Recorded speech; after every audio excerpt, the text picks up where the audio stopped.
sais de quoi on parle, parce qu'il y avait eu justement, il y a justement toujours au Plessis, alors c'est pas les travaux de la voirie, mais c'est la bâche. Il y a eu aussi un souci avec une bâche qui a été implantée juste à côté de chez elle. Et alors, il y a deux choses qui me gênent beaucoup. La première chose, c'est que cette bâche a été implantée, on connaissait les difficultés d'implantation, Nadia avait été vue, enfin, c'était parfaitement connu, toujours pareil, par le conseiller en charge de ces travaux. C'était très rassurant, et puis elle s'est aperçue quelques... Il ne savait rien. Enfin, voilà. Comme disait Richard, le monsieur qui est chargé des travaux, c'est moi qui lui ai appris que ça ne pouvait pas être à moins de 8 mètres d'une maison. Il ne savait pas en fait. Donc quand ils ont fait les plans d'implantation, ben, finalement au dernier moment ils se sont rendus compte que ça n'allait plus le plan parce qu'il avait mis à 1,50 m de ma maison, qu'il n'y a pas de fondation. Et donc ils ont reculé de 8 mètres, mais ça ne va plus en fait. Ce qu'ils ont comme terrain, oui, il est implanté, ça va plus. Parce qu'il faut la bâche et un dégagement pour le camion de pompiers. Et maintenant c'est plus possible. Donc je ne sais pas ce qu'ils vont faire, en fait, on ne sait pas du tout ce qui va se passer. On n'a aucun retour, on ne connaît pas le projet de voirie, on ne sait pas ce qu'ils ont prévu, on ne sait rien. Et puis c'est surtout qu'on est traité avec mépris, quoi. Enfin, des fois, on pose des questions de bonne foi, mais en fait on a l'impression de les embêter, en fait. Donc, et puis de chercher la petite bête, alors qu'on veut juste être informé, c'est tout ce qu'on veut. C'est le problème un peu qu'on rencontre nous, c'est qu'à chaque fois qu'on émet des questions, il y a juste une interrogation par rapport à ce qu'ils font. Il n'y a rien de mal en fait. Bah, ils se sentent agressés et ils ne sont pas du tout dans la conversation et dans le débat. Dans l'agression. Exactement. La commission travaux, on l'attend toujours. C'est ça, En tout cas, au vœu du maire là, de Dan-Marie en fin janvier, il a bien été dit qu'à chaque fois qu'il y avait des travaux, il y avait des réunions publiques au préalable. Ça a été annoncé au micro. Qu'il y avait des réunions systématiquement, qu'ils étaient dans la transparence. En tout cas, c'est dit. On a des travaux dans la rue Sigy où ils ont enlevé toute une place, ils vont les enlever pour en remettre, soi-disant que toute la rue Sigy a aussi été informée. Alors nous on n'a pas été, voilà, on n'est pas non plus dans la liste des personnes invitées en réunion de public. En tout cas c'est ce qu'on entend, c'est ce que les gens pensent parce que c'est dit par le maire et au micro et devant tout le monde, donc tout le monde pense que tout le monde est au courant, mais voilà, enfin... Donc ce qui est dérangeant, c'est que moi à plusieurs reprises, j'ai quand même, Madame Sozinski, j'ai quand même pris en flagrant délit de mensonge. À plusieurs reprises. Alors, je peux comprendre qu'il peut y avoir des couacs, mais quand elle vous tient tête mordicus et les yeux dans les yeux quelque chose et vous savez que c'est pas vrai, c'est hyper rageant. Et même je me regarde, moi ça a commencé l'histoire de la bâche, ça a commencé, je l'ai su par hasard, parce qu'il y a eu une petite réunion il y a très longtemps, je ne sais plus en 2021, je ne sais plus. Ils avaient distribué soi-disant des petits papiers dans les boîtes aux lettres des gens pour les informer qu'il y avait une petite réunion. On a eu une, je crois, au tout début. On est les seuls de la rue du Plessis-aux-Chats à ne pas avoir eu ce papier. Et on était les seuls à avoir la bâche. À l'époque, on n'était pas à l'arrêté. Une bâche incendie qui devait mais on ne savait pas en fait. Et on l'a su, mais vraiment par pur hasard, quoi. Mais vous avez le même niveau d'information que nous. C'est-à-dire que normalement, en tant que conseillers municipaux, on devrait, quand il y a une réunion avec les habitants, on devrait nous inviter. Après, on vient pas. On n'est jamais invité. C'est-à-dire que d'abord, on n'est pas au courant. Donc quand vous avez eu cette réunion, nous, on n'était pas au courant. Alors, peut-être que Carole, comme tu faisais partie de la majorité à l'époque, non, tu n'étais pas au courant non plus. Donc je ne sais pas qui était au courant. Donc... Très peu étaient au courant, mais c'est pareil, hein, il y a des travaux, je ne sais pas, rue de la Tuilerie, il y a des travaux, non? Il n'y a pas des travaux de la Tuilerie. Non, rue de la Cour. Comment? La Cour, il n'y a pas eu des travaux. Oui, c'est ça, mais c'est pas la peine, on ne peut rien faire. C'est même pas la peine, on ne peut pas parler. C'est-à-dire qu'à chaque fois, effectivement, nous on apprend par vous qu'il y a un problème. Sinon, on n'est pas au courant. Alors, c'est vrai qu'on passe évidemment pour des imbéciles, parce que, en gros, tu es élu, tu sais même pas qu'il y a un problème. Bon, ben, c'est un peu ce qu'on nous dit. Enfin, vous nous dites pas ça parce qu'on se connaît, mais vous pourriez très bien nous dire qu'est-ce que vous fichez finalement, à quoi ça sert d'aller en réunion. Il faut assister aux réunions. Moi, j'y suis allé 2-3 fois. Ah, t'as vu, c'est que on n'invente rien. Non, moi j'ai assisté, c'est scandaleux, quoi. Au début de la mandature. C'est agressif. Au début, c'est tout beau tout. Ouais, au début de la mandature. On avait des réunions de préparation du conseil municipal qui nous étaient imposées. Et encore, il fallait être d'accord avec Merci. C'est ça. En fait, j'en viens à la conclusion tout de suite, c'est que, en fait, dès qu'on abordait un sujet, c'était vous faites ça, et puis, et vous ouais, votez. mais, bah non, tu fais ça, en fait. Ouais, c'est ça. Donc, en Mais gros, dans les conseils, on le ressent, hein. Quand on est en conseil, qu'on assiste au conseil, on le voit. Hein. C'est flagrant. Hein. Tout le monde a le piste. Enfin voilà, personne ne dit rien. Il y a des gens qui jouent, qui sont sur Facebook. Ah oui, moi je fais, oui. Je vote dans la première. Je vote. Non mais ouais, vous avez le droit de dire. On voit bien, il y en a 2 fois qui ont la parole et ça s'arrête là. Hein. C'est quand même impressionnant quoi. C'est dommage qu'il On rigolait, on avait rigolé. Vous avez quelque chose à dire? Bah non. Serge, tu pourrais peut-être nous commenter le futur Alors, Léo, peut-être le futur, le prochain bulletin. Oui. Ouais. Bah, peut-être pour qu'on Oui, le prochain on aille dans bulletin. le constructif. Parce que Dans le constructif, on va. Alors, le prochain bulletin, je fais. Enfin, je l'ai diffusé aux élus actuels. Bon, après, vous l'aurez dans votre boîte à lettres. On va parler du budget d'abord. Le budget primitif 2025. Alors, le budget primitif 2025, il n'y en a pas pour tout le monde. On vous fait le commentaire. Non, c'est la Vous voyez encore des fautes. Hein. Non, non. Ah non, je vois non. Il y a des fautes d'orthographe. Bon, c'est simplement. Non, mais c'est pas grave. Je vous le dis, ce qui nous a marqué dans le budget primitif, ce qui nous a marqué dans le budget primitif, c'est d'abord l'envolée vraiment tout ce qui concerne les frais de personnel. Quand on fait le calcul entre ce qui s'est passé en 2024 et en 2025, on est pratiquement à 300 000 € en plus des frais de personnel. 300 000 € pour l'année. 292 000 €. Voilà. Alors j'ai fait précisément le calcul. Alors c'est sur, évidemment, tout ça c'est à disposition. C'est-à-dire que le budget, je l'ai maintenant, il a été voté. Alors nous, on ne l'a pas voté. L'opposition ne l'a pas voté pour 2 raisons. D'abord parce qu'on pense que, autant on n'est pas contre, alors c'est ce qu'on met, on n'est pas contre absolument augmenter les frais de personnel, c'est pas ça. Bien sûr que ça augmente chaque année parce que c'est ce qui s'appelle le TGV, glissement, vieillesse, technicité. C'est-à-dire que les agents des services publics vieillissent, ils sont payés un petit peu davantage, et puis il y a, vous savez, il y a des augmentations nationales qui font. Donc c'est normal que ça augmente un petit peu, mais ça augmente jamais dans ces considérations. C'est pas possible que ça augmente autant. En gros, là, on est à plus de 30% d'augmentation. Donc ça veut dire qu'on a embauché des personnes. Alors il y a vraiment un gros poste qui a augmenté, c'est au niveau du secrétariat de mairie, puisqu'il a été embauché 2 personnes pour le secrétariat du maire, 2 personnes dédiées au secrétariat du maire. Donc de mon temps, pendant 3 mandats, moi j'avais pas une personne dédiée au secrétariat du maire, parce que d'une part on est une toute petite commune, c'est quand même faut rester modeste, et puis le secrétariat du maire, vous avez une secrétaire générale donc qui s'occupe de ça, et on a 4 personnes au secrétariat, dont le secrétaire général. Après le maire, qu'est-ce qu'il fait? Il répond à ses courriers, il fait ses courriers, enfin bon, il fait un boulot de maire, quoi. Il n'y a pas besoin de savoir vraiment, il n'y a pas de compétences exceptionnelles pour répondre à des courriers. Donc là, on a Mme Sozinski a voulu embaucher 2 personnes supplémentaires, juste pour ça. Et puis, quand on voit cela, nous, d'un côté, on a cette embauche-là, et de l'autre côté, alors on nous a parlé d'un policier municipal en plus, aussi, qui serait embauché. Et là, quand on a posé la question, savoir, mais alors, pourquoi, qu'est-ce qui va se passer? Parce qu'on ne connaît pas bien. Jacques a posé la question, voulait savoir quelles étaient la fiche de poste, les missions de l'agent de police municipal. Alors elle nous a dit que, comme il y avait un problème d'excès de vitesse sur la commune générale, toute la commune, apparemment il y a des excès de vitesse partout, elle embauchait une 2e personne pour pouvoir acheter un radar et ensuite faire des relevés de vitesse et finalement vérifier, donc verbaliser pour des vitesses excessives sur la commune. Là où ça nous paraît un petit peu compliqué, c'est qu'on lui a fait remarquer qu'il y avait une gendarmerie. Hein. Vous savez, il y a quelques années, les Donne-Maritains, quand on a fait installer la gendarmerie, donc je sais, j'étais maire à l'époque, il a fallu acheter un terrain. Et on a offert le terrain au département c'est comme les pompiers, hein, on leur offre le terrain et en compensation, ils nous font une gendarmerie. On a 19 gendarmes, alors ils ne sont pas tous pour Donne-Marie, ils sont sur le secteur de Donne-Marie, s'ils appellent, mais en gros, les 19 gendarmes, on peut, si on a de bonnes relations, leur demander s'il y a des problématiques, faire des contrôles de vitesse, par exemple, si c'est une problématique. Mais embaucher quelqu'un en plus juste pour ça, ça nous paraît un peu excessif.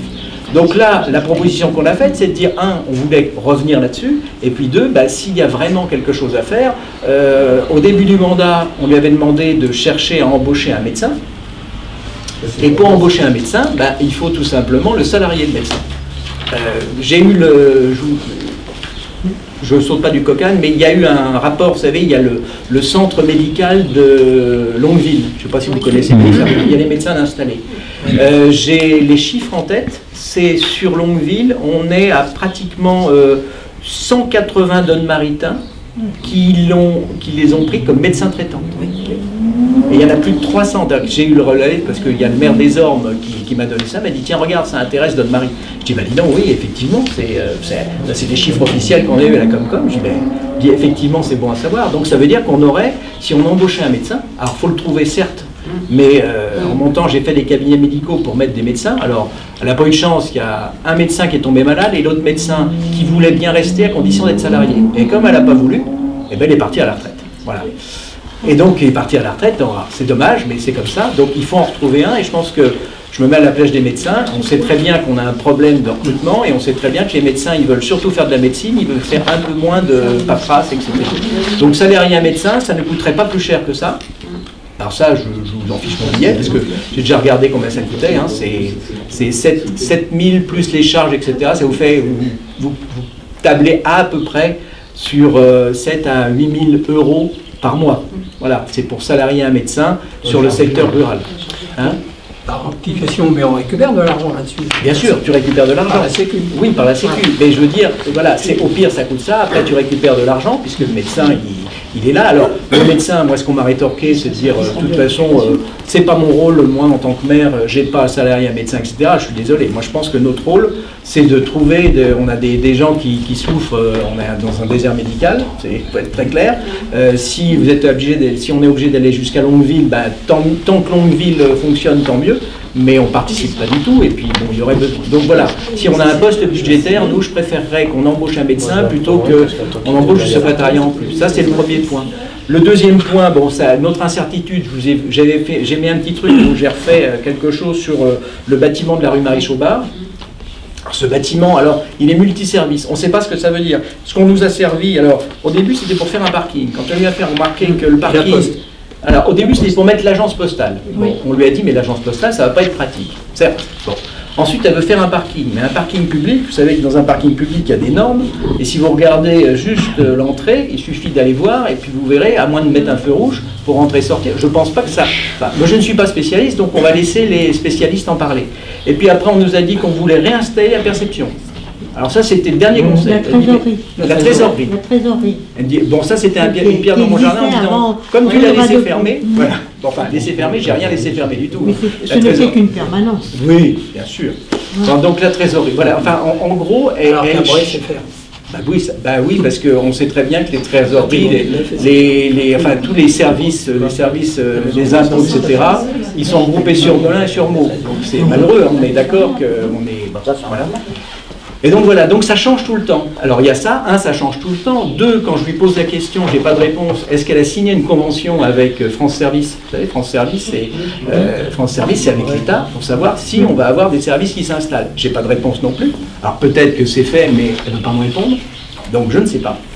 Et la troisième chose, c'est le budget. On nous a annoncé, Richard, qui est bien placé, en 2022, c'était estimé à peu près à 800, alors j'avais le chiffre, on nous l'avait donné, 860 638 euros. Alors pourquoi ça?